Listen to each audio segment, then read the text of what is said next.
มอนุสาวรีย์កាលយើងទាំងពីរធ្លាប់បានទៅលេងថ្នាក់ថ្នមបីបំគៀកាយឲ្យចេញមើលទឹកថ្លាឆ្វេង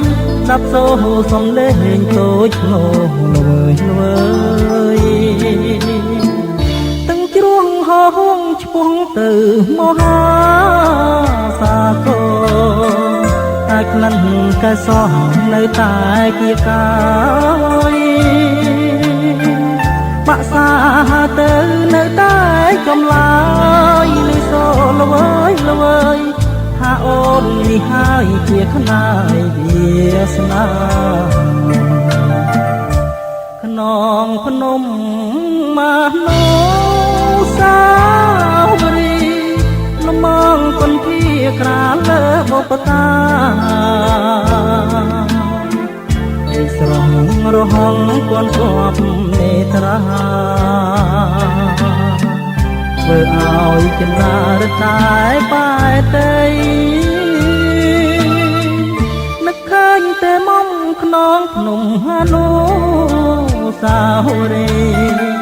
រួចឆោមឆោវីអូនភ្លេចសំដីអូនបានសច្ចាថាស្មោះលោកស្រីក៏លោករលាយក៏ស្នេហ៍ពិសីមិនរលាយឡើយ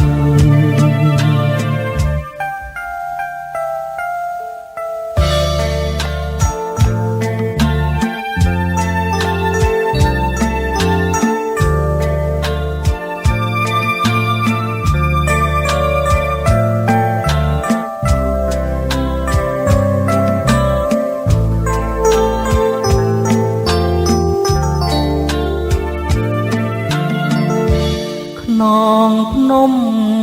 មនោសាវរីយ៍លំងពន្ធាក្រាលលើបុព្វតា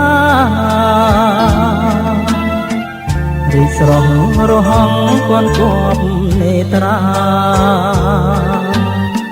ធ្វើឲ្យចិន្តារតែបែតីនឹកឃើញតែមុំខ្នងភ្នំហនុ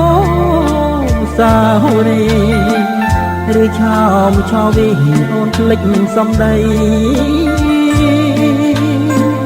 អូនបានសច្ចាថាស្មោះលោកស្រីទោះលោករលាយក៏ស្នេហ៍ពិសីមិនរលាយឡើយក៏ស្នេហ៍ពិសីមិនរលាយឡើយក៏ស្នេហ៍ពិសី